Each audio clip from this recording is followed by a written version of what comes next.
Good morning दोस्तों, ध्यान academy के ऑनलाइन क्लास में आपका स्वागत करते हैं। दोस्तों, हम लोगों को पता है कि इस समय हमारा जो इतिहास का सिलेबस चल रहा है और उसी इतिहास के क्रम में आज हमारा जो अगला वीडियो होगा उसी के आगे का होगा।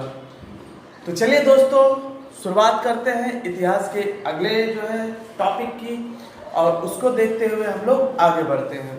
तो हमने आपको बताया था कि सिंधु घाटी सभ्यता से संबंधित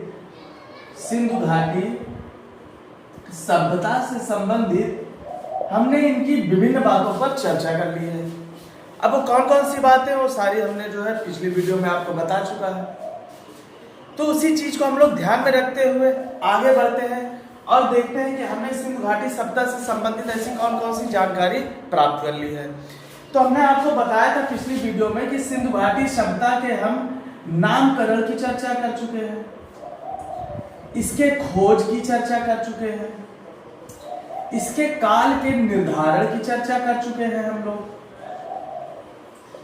इसके विस्तार की चर्चा कर चुके हैं हम लोग, इसके निर्माता और उद्भव की चर्चा कर चुके हैं हम। अब जो हमारी बात आती है सिंधु घाटी सभ्यता से संबंधित कुछ और प्रमुख बातें हैं, उन पर भी हम ध्यान देंगे। जैसे इस सभ्यता के लोगों का जीवन से संबंधित की मतलब कि इनका सामाजिक जीवन कैसा रहा होगा, आर्थिक जीवन कैसा रहा होगा, धार्मिक जीवन कैसा रहा होगा, इन सारी चीजों को भी हमको इस वीडियो के माध्यम से समझना है।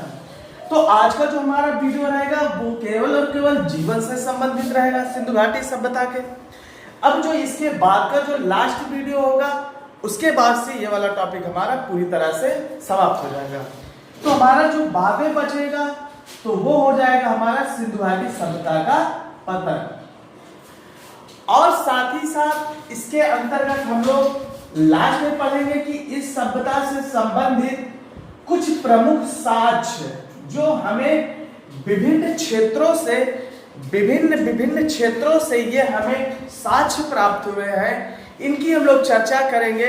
और साथ ही साथ ये भी देखेंगे कि ये सारे साक्ष्य किन किन क्षेत्रों से प्राप्त हुए हैं। और साथ ही साथ इस बात की हम लोग जानकारी लेंगे कि इस साक्ष्य की खोज के लिए कौन कौन से व्यक्ति किस खोज से संबंधित हैं। तो कह सकते हैं कि सिंधु घाटी सभ्यता से संबंधित प्रमुख खोज साक्ष्य की चर्चा करेंगे और ये साक्ष्य हमको किस क्षेत्र में मिले इसकी चर्चा करेंगे और इन साक्ष्यों के खोज कर्ताओं की चर्चा करेंगे।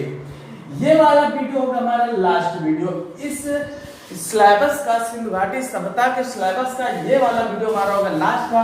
ये सारी चीजें हमारी पूरी तरह से कंप्लीट हो चुकी है। बात करते हैं इनके सामाजिक इनके जीवन की। तो चलिए दोस्तों, शुरुआत करते हैं बिना देरी किए हुए सिंधु घाटी सभ्यता के जीवन काल को समझते हैं और बारी बारी से इन सारी चीजों को ध्यान से समझने का प्रयास करते हैं। तो चलिए शुरुआत करते हैं। सिंधु घाटी सभ्यता का जीवन क्या है, इनका जीवन। तो सबसे पहले हम लोग इनके जीवन की चर्चा करेंगे, सामाजिक जीवन की। सिंधु घाटी सभ्यता के लोगों का सामाजिक जीवन, इसकी हम लोग चर्चा करते हैं। तो कह सकते हैं कि इस सभ्यता में, ये जो हमारी सभ्यता थी उस समय का समाज कैसा था, इनका सामाजिक जीवन कैसा था, कौन कौन सी गतिविधियां इनके सामाजिक जीवन के अंतर्गत होती रही हैं। तो देखते हैं कि आखिर देखते हैं कि उस काल में सिंधु घाटी सभ्यता के समय काल में इनका जो है सामाजिक जीवन कैसा रहा। तो कह सकते हैं सिंधु घाटी सभ्यता के लोगों का जो समाज था वो था मात्र सत्तात्मक समाज। ये क्वेश्चन, अब यहां से जो भी क्वेश्चन आपको मिलेंगे लास्ट वीडियो तक, ये समझिए कि हर एक पॉइंट वेरी मोस्ट इंपॉर्टेंट है और इन्हीं छोटे छोटे प्रश्नों को एग्जाम में रख देता है। तो बात करते हैं सिंधु घाटी सभ्यता का समाज कैसा था। तो सिंधु घाटी सभ्यता का समाज था आपका मात्र सत्तात्मक समाज। क्या है इसका मतलब, क्या है? तो मात्र मतलब होता है माता और सत्तात्मक मतलब होता है सत्ता, सत्तात्मक है इसलिए यहां पर की कर देंगे। मतलब की बात क्या आ रही है, मात्रात्मक वो मात्र सत्तात्मक का मतलब क्या है, माता की सत्ता। कह सकते हैं सिंधु घाटी सभ्यता के लोग का जो समाज था वो था मात्र सत्तात्मक समाज। सीधे तौर पर कह सकते हैं कि उस समय की सभ्यता का जो समाज था उस पर जो है, उस पर जो परिवार होते थे हमारे, उस परिवार पर किसका नियंत्रण होता था, तो वो किसका नियंत्रण होता था, तो वो होता था माता का नियंत्रण। जैसे इस समय हम लोग कह सकते हैं कि समाज हमारा कैसा है, तो पुरुष प्रधान समाज है। अगर बात आ जाए सिंधु घाटी सभ्यता की कि सिंधु घाटी सभ्यता का समाज कैसा था, तो सिंधु घाटी सभ्यता का समाज था हमारा मात्र सत्तात्मक समाज था। परिवार की जो मुखिया होती थी वो माता होती थी, या कह सकते हैं परिवार की पूरी सत्ता या परिवार की बागडोर किसके हाथ में होती थी, तो माता के हाथ में होती थी। तो कह सकते हैं कि इस सभ्यता का जो समाज था मात्र सत्तात्मक था, परिवार पर सीधा नियंत्रण किस पर होता था, माता का होता था। तो कह सकते हैं कि मुखिया कौन होती थी, तो मुखिया होती थी आपकी माता। ठीक, यहां तक बात क्लियर हो कि सिंधु घाटी सभ्यता का समाज कैसा था। सीधे तौर पर मात्र सत्तात्मक समाज था।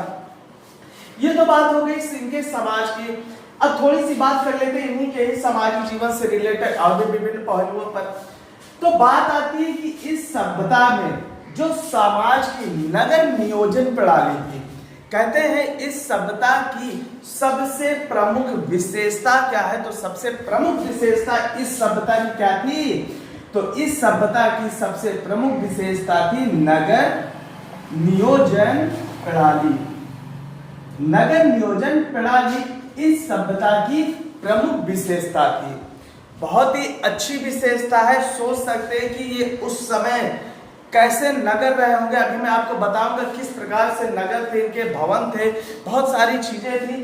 तो इस सभ्यता की जो प्रमुख विशेषता थी वो क्या थी, नगर नियोजन प्रणाली। ये जो हमारी इस सभ्यता में जो नगर होते थे, इस सभ्यता में सिंधु घाटी सभ्यता में जो नगर होते थे वो प्राय दो भागों में विभाजित होते थे। कौन कौन से हैं इसको देख लेते हैं थोड़ा सा। तो इस सभ्यता के नगर प्राय दो भागों में विभाजित थे। एक था हमारा पूर्व का भाग और दूसरा है हमारा पश्चिमी भाग, या हम कह सकते हैं पश्चिम का भाग। ऐसा क्यों था तो उसको भी थोड़ा समझ लेते हैं कि इस सभ्यता के नगर जो थे, जैसे पूर्व भाग में विभाजित था तो इस भाग में कौन लोग निवास करते, तो पूर्वी भाग में कह सकते हैं सामान्य वर्ग के लोग निवास करते थे। बिल्कुल सिंपल में समझेंगे, सामान्य वर्ग के लोग निवास करते थे। किस हिस्से में, पूर्वी हिस्से में। अगर बात आ जाए कि सिंधु घाटी सभ्यता में कि नगर नियोजन प्रणाली में पश्चिमी भाग पर किस प्रकार के लोग निवास करते थे, तो कह सकते हैं पश्चिमी भाग में उच्च वर्ग के लोग, उच्च वर्ग के लोग या फिर उच्च पद के लोग, या फिर कह सकते हैं प्रशासकीय वर्ग के लोग, प्रशासकीय वर्ग के लोग। तो सिंधु घाटी सभ्यता की सबसे प्रमुख विशेषता क्या रही, तो सिंधु घाटी सभ्यता की सबसे प्रमुख विशेषता रही नगर नियोजन प्रणाली रही। और नगर प्राय कितने भागों में विभाजित होते, तो नगर जो है प्राय दो भागों में विभाजित होते थे, पूर्वी भाग और आपका दूसरा है पश्चिमी भाग। पूर्वी भाग में कौन लोग निवास करते थे, तो पूर्वी भाग में सामान्य वर्ग के लोग निवास करते थे। और पश्चिमी भाग में किस वर्ग के लोग निवास करते थे, तो पश्चिमी भाग में उच्च वर्ग है या उच्च पद के लोग हैं या फिर प्रशासकीय वर्ग के लोग हैं। ये सारे वर्ग के लोग पश्चिमी भाग में निवास करते थे। इसमें सबसे एक चीज और है, इंपॉर्टेंट है ये कि सिंधु घाटी सभ्यता के लोग जो पूर्वी भाग पर निवास करते थे, तो क्या जो जिस नगर में ये लोग रहते थे, तो इस नगर के क्या ये चारों तरफ जो है दुर्गीकृत, या कह सकते हैं क्या ये नगर चारों तरफ से किलों से घिरा हुआ था? नहीं। अगर बात आ जाए, देखिए बिल्कुल सिंपल में समझिएगा कि जो पूर्वी भाग में है सामान्य वर्ग के लोग निवास करते हैं, तो कह सकते हैं कि इस इस भाग में कोई भी नगर दुर्गीकृत नहीं होता था, बस नहीं होता था। लेकिन अगर हम लोग पश्चिमी भाग की बात करें तो इस भाग का जो भी नगर होता था वो कैसा होता था, तो वो होता था दुर्गीकृत। समझ में आ गई होगी बात। अगर प्रशासकीय वर्ग है, उच्च वर्ग है, तो उनकी रक्षा के लिए दुर्ग भी बनाए गए थे, किले भी बनाए गए थे। लेकिन जिस भाग पर सामान्य वर्ग के लोग निवास करते थे उस भाग में कोई भी दुर्गीकृत या कोई भी किला नहीं था। तो यहाँ से आप लोग समझ चुके होंगे कि सिंधु घाटी सभ्यता के सामाजिक जीवन के विभिन्न पहलू हैं। इनको एक बार फिर से रिकॉल कर लेते हैं। तो सिंधु घाटी सभ्यता का जो सामाजिक जीवन था वो कैसा था, तो वो था हमारा मातृसत्तात्मक समाज था। मतलब कि कह सकते हैं परिवार की सत्ता किसके हाथ पर थी, माता के हाथ पर थी। पूरी डायरेक्ट रूप से कह सकते हैं कि परिवार की मुखिया कौन होती थी, तो वो कौन होती थी, हमारी माता होती थी। और सबसे बड़ी बात, इस सभ्यता की प्रमुख विशेषता है नगर नियोजन प्रणाली। इस सभ्यता में नगर प्राय दो भागों में विभाजित होते थे, पूर्वी भाग और पश्चिमी भाग। पूर्वी भाग में सामान्य वर्ग के लोग निवास करते थे और पश्चिमी भाग में उच्च वर्ग, उच्च पद या प्रशासकीय वर्ग के लोग निवास करते थे। पूर्वी भाग जो है जहां पर सामान्य वर्ग के लोग निवास करते थे वो दुर्गीकृत नहीं होता था। लेकिन अगर हम चाहे पश्चिमी भाग की बात करते हैं तो ये वाला हमारा जो भाग होता था ये दुर्गीकृत होता था। अब यहाँ पर एक चीज और ध्यान कर लेंगे, कुछ प्रमुख जो है स्थल प्राप्त हुए हैं कि दुर्गीकृत है, कि कौन सा स्थल दुर्गीकृत नहीं है। तो उसके लिए एक ट्रिक है, थोड़ा सा यहीं पर याद कर लीजिएगा। क्या ट्रिक है, तो चलिए इसको इरेज कर देते हैं। यहाँ पर ट्रिक क्या आपकी है, तो इसको हम लोग याद करने के लिए लिखेंगे नो चनहोदड़ो, नो चनहोदड़ो कालीबंगा, नो चनहोदड़ो कालीबंगा अलग अलग सुरकोतला लोथल एक साथ रक्षा प्रणाली में, एक साथ रक्षा प्रणाली में। देखिए अभी इसको मैं समझा रहा हूं, आपको क्लियर हो जाएगा। हमने भी क्या बताया कि कुछ नगर मिले जो दुर्गीकृत होते थे, कुछ दुर्गीकृत नहीं होते थे। तो आपको बता दें चनहोदड़ो जो ऐसा क्षेत्र था जहां पर कोई भी नगर दुर्गीकृत नहीं था, इसलिए हमने लिखा है नो चनहोदड़ो। नो चनहोदड़ो मतलब कि चनहोदड़ो में ऐसा कोई भी नगर नहीं था जहां पर दुर्गीकृत मिला हो या किले मिले हो, चारों तरफ से घिराव रहा हो। लेकिन कालीबंगा में अलग अलग मिलते हैं।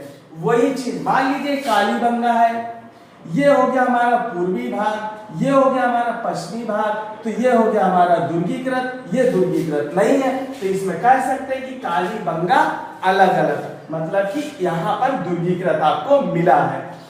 लेकिन अगर बात करें सुरकोतला और लोथल की, तो सुरकोतला और लोथल एक साथ रक्षा प्रणाली में है। अगर बात करें कि ये मान लो ये सुरकोतला का क्षेत्र है, सुरकोतला, तो इसके चारों तरफ दुर्गीकृत था। सुरकोतला के चारों तरफ क्या था, दुर्गीकृत किले बने थे, मतलब कह सकते हैं रक्षा प्रणाली। ये जो चारों तरफ से दुर्गीकृत नगर था इसी को हम लोग कहते हैं रक्षा प्रणाली। दुर्ग किस लिए बनाए जाते हैं, किले किस लिए बनाए जाते हैं, चारों तरफ रक्षा के लिए। तो इसी प्रकार से एक ट्रिक के माध्यम से याद करेंगे सुरकोतला और लोथल। लोथल में कोई अलग अलग नहीं था, जिस प्रकार ना ही सुरकोतला में नहीं था उसी प्रकार लोथल में नहीं था। तो मतलब कह सकते हैं इसके चारों तरफ दुर्ग थे, इसके चारों तरफ दुर्ग थे, इसमें जो है आधे आधे में थे। जैसे मान लीजिए पूर्व का भाग या पश्चिम का भाग, जैसे अभी हमने बताया अलग अलग यहाँ पर। तो अलग अलग केवल और केवल मिला है कालीबंगा में मिला है, चनहोदड़ो में ऐसे कोई भी दुर्ग नहीं मिले हैं। हाँ सुरकोतला लोथल में मिले लेकिन वो इकट्ठा मिले, यहाँ पर कोई भी पूर्वी और पश्चिमी भाग में डिवाइडेशन नहीं था। तो इसको भी हम लोग याद कर लेंगे कि इसमें जो है कौन कौन से जो है क्षेत्र ऐसे मिले जो दुर्गीकृत रहे हों। अब ये बात हो गई इनके जो है नगर के भागों की। अब थोड़ी सी हम लोग चर्चा कर लेते हैं कि नगर नियोजन प्रणाली तो हो गई है, लेकिन नगर नियोजन प्रणाली की विशेषता क्या रही है। तो इस समय या इस सभ्यता की जो नगर नियोजन प्रणाली की विशेषता थी वो क्या थी कि इस सभ्यता में जो भवनें थे, जो सड़कें थी और नालियां थी, ये बहुत ही सुव्यवस्थित ढंग से बनाई गई थी। तभी तो कह रहे हैं कि इस सभ्यता की सबसे प्रमुख विशेषता क्या रही है? इस सभ्यता की सबसे प्रमुख विशेषता रही नगर नियोजन प्रणाली। नगर नियोजन मतलब उसको जो है नियोजित करना, प्रणालियों के आधार पर, विभिन्न विभिन्न नियम के आधार पर। कैसे देखते हैं कि उस समय के क्या थे, भवनों की चर्चा कर लेते हैं। तो सिंधु घाटी सभ्यता के जो भवन होते थे, देखिए मान लीजिए सिंधु घाटी सभ्यता है और इस सभ्यता के ये भवन है, देख ले ये भवन बने हुए हैं। और ये जितने भी भवन मिले हैं इस सभ्यता में, जितने भी भवन मिले हैं, ये प्रायः पक्की ईंटों के बने मिले थे। जितने भी सिंधु घाटी सभ्यता के भवन मिले हैं वो कैसे मिले हैं?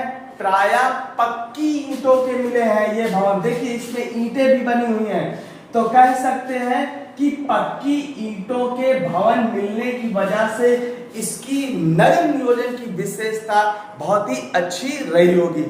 अगर देखा जाए तो अभी भी बहुत सारे ऐसे क्षेत्र आपको मिलेंगे जहां पर आपको भवन मिट्टी के मिलते हैं, कच्ची मिट्टी के मिलते हैं, घास फूस के मिलते हैं। तो इस प्रकार से अगर देखा जाए तो उस समय की बात कर रहे हैं, तो उस समय के में अगर भवन बने रहे हैं तो वो भी किससे बने हैं? आपकी पक्की ईंटों से बने हैं। ईंटें जो होती थी, उस समय की जो ईंटें होती थी वो होती थी अलंकृत विहीन। मतलब कि उस समय की ईंटों में ऐसा कोई भी अलंकरण नहीं होता था। कैसे? मान लो ये ईंट है, इस समय आप लोगों ने बहुत सारी ईंट क्या ईंट तो आप जहां भी चाहे इस समय आप लोग देख सकते हैं, कहीं भी किधर भी गुजर जाए इतने सारे भट्टे खुल गए हैं। तो आप लोगों ने देखा होगा कि जहां से भी जिस भट्टे से हम लोग ईंटा लाते हैं तो वो भट्टे वाले अपने नाम का लोगो लगा देते हैं। लगाते हैं कि नहीं? कहीं 333 लिख दिया, कहीं भारत लिख दिया, कहीं इंडिया लिख दिया। तो इस प्रकार से उस समय के जो ईंटें होती थी वो प्रायः अलंकृत विहीन होती थी। मतलब कि उस समय की ईंटों में ऐसा कोई भी अलंकरण नहीं होता था, मतलब सिंपल ईंट होती थी। इसका एकमात्र अपवाद है, देखिए वैसे तो ईंटें आपकी अलंकृत विहीन थी, लेकिन इसका एकमात्र अपवाद है कौन सा क्षेत्र? वो है आपका कालीबंगा। कालीबंगा एक ऐसा क्षेत्र है जहां पर ईंटें आपको कैसी मिली हैं? अलंकृत मिली हैं। तो ये पॉइंट आप लोग जरूर याद रखेंगे। वैसे तो ईंटें आपकी अलंकृत विहीन मिली है, लेकिन अगर इसका एक अपवाद देखा जाए तो कालीबंगा क्षेत्र एक ऐसा क्षेत्र मिला था जिसमें जो है ईंटें कैसी थी? अलंकृत थी ईंटें। थोड़ी सी बात कर लेते हैं, कभी कभी एग्जाम में यह आ जाता है कि सिंधु घाटी सभ्यता की ईंटों का अनुपात कितना था। तो इन ईंटों का जो अनुपात था ये था 4:2 और ऊंचाई में 1। तो कह सकते हैं सिंधु घाटी सभ्यता का जो ईंटों का अनुपात था वो कितना था? तो 4:2:1 था। यहां तक बात समझ में आ गई। हमने क्या बताया? सिंधु घाटी सभ्यता की सबसे प्रमुख विशेषता क्या थी? नगर नियोजन प्रणाली थी। नगर दो भागों में थे, पूर्वी पश्चिमी। पूर्वी भाग जो है दुर्गीकृत नहीं होता था, पश्चिमी भाग दुर्गीकृत होता था। उसके बाद हमने बताया नगर की विशेषता क्या रही यहाँ के। तो यहाँ की जो भवनें थे, भवनें कैसी थी? प्रायः पक्की ईंटों के बनते थे। और ईंटें कैसी होती थी? अलंकृत विहीन ईंटें होती थी। इसका एकमात्र अपवाद है वो है आपका कालीबंगा, जहां से आपको ईंटों के साक्ष्य कैसे मिले? अलंकृत साक्ष्य मिले हैं। और भी बात कर लेते हैं कि इन ईंटों का जो अनुपात होता था वो क्या होता था? 4:2:1। थोड़ी सी और यहाँ पर बात कर लेते हैं। अगर घर है तो सड़कें भी रही होंगी। देखिए हमने भवन की चर्चा तो कर ली, अब थोड़ा सा सड़कों की चर्चा कर लेते हैं। तो ये जो उस समय के सड़कें होती थी ये प्रायः कैसी होती थी, इसको भी देख लेते हैं। तो उस समय के जो भवन होते थे उनके जो दरवाजे होते थे, ये वाले दरवाजे, ये प्रायः किधर खुलते थे? तो ये प्रायः खुलते थे गली की ओर। बिल्कुल जैसे अभी चल रहा है, अभी जिस प्रकार से घर है सेम टू सेम वही है। और जैसे अभी सड़कें हैं, देख रहे हैं कि हमारे घर के सामने से गली गुजरती है, उसी के सामने ही तो दरवाजे होते हैं, तो उस समय भी ये विशेषता रही होगी। सोचिए कि हम लोग अभी हैं, ये कब की बात हो रही है, लेकिन अगर विशेषता देखें तो दोनों में हमको समरूपता मिल रही है थोड़ी थोड़ी। तो क्या होता था कि सिंधु घाटी सभ्यता के जो भवन बने होते थे, ये जो भवन होते थे, इन भवनों के जो दरवाजे होते थे, ये दरवाजे ये प्रायः किधर खुलते थे, तो ये प्रायः खुलते थे गली की ओर। ये हमारी गली है, लेकिन इसका एक मात्र अपवाद है। अपवाद है क्या? अपवाद भी समझ लेते हैं। ऐसा एक क्षेत्र था हमारा लोथल, इसका एकमात्र अपवाद है लोथल, जहां पर भवनों के दरवाजे गली की ओर ना खुलकर कहां खुलते थे? मुख्य सड़क की ओर, मुख्य सड़क की ओर। देखिए जितने भी अपवाद है इनको आप लोग जरूर पढ़िएगा। यही एग्जाम में आपका पूछता है, ईंट में कालीबंगा मिला, दरवाजे में लोथल मिला। देखिए क्या है, जिस प्रकार से हमारा मान लीजिए घर है, हमने घर के सामने देखा वो गली गई हुई है, लेकिन लोथल में ऐसा नहीं है। भवनों के दरवाजे किधर होते थे? गली की ओर ना खुलकर, वो जैसे मेन रोड जो होती थी। अब चाहे हमारा भवन के दरवाजा इधर हो, लेकिन अगर मेन रोड इधर है तो लोथल में दरवाजे इस साइड में खुलते थे। ठीक है, इसका सिर्फ एक ही अपवाद है, वो है लोथल। बाकी सभी क्षेत्रों में भवनों के दरवाजे किधर थे? आपके गली की ओर खुलते थे, जैसे इस समय आपके दरवाजे खुल रहे हैं। पता चला कि हमारा जो है घर बना है, चौराहा इस साइड में है, गली इधर है, तो हम दरवाजा किधर खोल रहे हैं? गली की तरफ ना खोलकर हम लोग चौराहे की तरफ खोल रहे हैं। बस यही कहना चाहते हैं। तो ये आपको बात समझ में आ गई होगी। तो उस समय की जो नगर नियोजन की विशेषता रही है क्या है? भवन हमने देखा, सड़कें देखी, और ये जो हमारी सड़कें होती थी, सड़कों की थोड़ी चर्चा कर लेते हैं। ये हमारी जो सड़कें होती थी, सड़कें हमारी ये एक दूसरे को समकोण पर काटती थी। ये भी क्वेश्चन आपका कई बार पूछा जा चुका है कि सिंधु घाटी सभ्यता की जो सड़कें थी वो कैसी थी। तो कह सकते अभी भी अगर देखिए, अगर आप लोग कोई भी क्षेत्र को ड्रोन कैमरे से देखिए, तो जिस समय आप लोग ड्रोन कैमरे से देखेंगे तो नीचे की जो भी बस्ती मिलेगी, मान लीजिए ये है हमारी बस्ती, ठीक, और इसी बस्ती में ऐसे ऐसे करके ये सड़कें गई हुई है। ऐसे ही तो होता है, यहाँ पर घर बना है, यहाँ यहाँ यहाँ, ये सारी सड़कें हैं, देख रहे हैं सारी सड़कें 90 डिग्री पर बनी हुई हैं। आज भी वही सिस्टम चल रहा है जो उस समय चल रहा था। तो कह सकते हैं सिंधु घाटी सभ्यता की जो सड़कें होती थी वो प्रायः समकोण पर एक दूसरे को काटती थी, समकोण पर प्रायः एक दूसरे को काटती थी, जिससे कि ये पूरा जो शहर होता था, शहर ये जालसी पद्धति में बिछ जाता था, जालसी पद्धति में बिछ जाता था। और ये वाली पद्धति को बोलते हैं हम लोग ग्रीड पद्धति। क्या बोलते हैं? ग्रीड पद्धति। तो ये बात आपको क्लियर हो गई होगी। हमने क्या बताया कि इस सिंधु घाटी सभ्यता की जो सड़कें होती थी, इसमें जो सड़कें जो है प्रायः एक दूसरे को समकोण पर काटती थी। और अगर जो है देखते हैं तो ये सड़कें जो है एक प्रकार से शहर जो भी होता था हमारा, वो जाल के नुमा बिछ जाती थी सड़कें।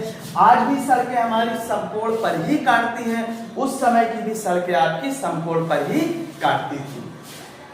थोड़ी सी चर्चा कर लेते हैं इनके नालियों की। तो सिंधु घाटी सभ्यता की जो नालियां होती थी बड़ी ही सुव्यवस्थित ढंग से होती हैं। इस नाली में एक आप लोग क्षेत्र याद रखेंगे, राखी गढ़ी, और एक याद रखेंगे धौलावीरा। तो दो क्षेत्र याद करेंगे, इसमें से बहुत ही सुव्यवस्थित नालियां मिली हैं। और इन दोनों में से राखी गढ़ी क्षेत्र एक ऐसा क्षेत्र है जहां पर लकड़ी की नालियां मिली हैं, आपको लकड़ी की नालियां मिली हैं। और ये जो लकड़ी की नाली है ये लकड़ी की नाली पूरी तरह से ढकी हुई होती थी। आज भी हम लोग देखते हैं कि नालियां क्या है, खुली हुई हमको मिलती हैं, लेकिन उस समय सिंधु घाटी सभ्यता के समय नालियां कैसी थी, बहुत ही सुव्यवस्थित थी, नालियां ढकी हुई होती थी। लेकिन एक राखीगढ़ी ऐसा क्षेत्र मिला जहां पर नालियां कैसी थी, लकड़ी की होती थी। तो ये हमने इनके नगर नियोजन प्रणाली की चर्चा कर ली। तो ये सिंधु घाटी सभ्यता के लोगों का सामाजिक जीवन था। अब थोड़ा सा देख लेते हैं इनका आर्थिक जीवन, इनका आर्थिक जीवन कैसा रहा है, तो इसकी भी चर्चा कर लेते हैं। सिंधु घाटी सभ्यता की अर्थव्यवस्था का जो मुख्य आधार था क्या रहा होगा, आप लोग खुद बताइए। आज भी अगर देखा जाए तो हमारी भारत की अर्थव्यवस्था का मुख्य आधार क्या था, कृषि। तो कह सकते हैं सिंधु घाटी सभ्यता की आर्थिक या अर्थव्यवस्था का मुख्य आधार आर्थिक जीवन। तो सिंधु घाटी सभ्यता की अर्थव्यवस्था का मुख्य आधार क्या था, तो अर्थव्यवस्था का मुख्य आधार था आपका क्या था बच्चों, कृषि। तो सिंधु घाटी सभ्यता के लोगों की अर्थव्यवस्था का मुख्य आधार था कृषि, और इनकी जो मुख्य खाद्य फसल थी, अगर बात आ जाए इनकी मुख्य खाद्य फसल की, तो ये लोग इनकी मुख्य खाद्य फसल थी दो, एक थी आपकी गेहूं और दूसरी थी आपकी जौ। ठीक, तो सिंधु घाटी सभ्यता के लोगों की अर्थव्यवस्था का मुख्य आधार क्या था, तो क्या था हमारा कृषि था। और इस कृषि में इनकी जो मुख्य खाद्य फसल होती थी वो कौन सी होती थी, तो वो होती थी गेहूं और जौ। लेकिन ये नहीं कि गेहूं और जौ ही ये चीज उत्पादित करते थे, नहीं, ऐसा नहीं है, ये इनकी मुख्य खाद्य फसल थी खाने वाली। लेकिन ये और भी विभिन्न फसलों का उत्पादन करते थे। कैसे, जैसे मान लेते हैं चना हो गया, सरसों हो गया, चना हो गया, मटर हो गया, धान हो गया, चावल हो गया, आदि फसलों का भी ये लोग उत्पादन करते थे। थोड़ा सा देख लेते, कहते हैं कि धान के साथ तो बहुत ही कम मिले हैं, धान और चावल के साथ, क्योंकि धान चावल तो एक ही तो है। कहते हैं धान और चावल के साथ बहुत ही कम मिले हैं, लेकिन ये धान की साँच आपको मिलते हैं लोथल में। लोथल में धान की भूसी के साँच मिलते हैं, धान की भूसी के साँच मिलते हैं। अब आप खुद सोचिए, अगर धान की भूसी के साँच मिले तो जाहिर सी बात है कि उस समय के लोग चावल का भी उत्पादन करते रहे होंगे। और ये जो हमारा चावल है, ये इलाहाबाद के एक स्थान है कोल्डी हवा, कोल्डी हवा, वहां से आपको चावल के साँच प्राप्त होते हैं। तो कह सकते हैं सिंधु घाटी सभ्यता के लोगों का जो आर्थिक जीवन था, आर्थिक जीवन क्या था, इनका आर्थिक जीवन था, इनका मुख्य आधार था कृषि, और इनकी मुख्य खाद्य फसल थी गेहूं और जौ। गेहूं जौ के अलावा ये विभिन्न फसलों का भी उत्पादन करते थे।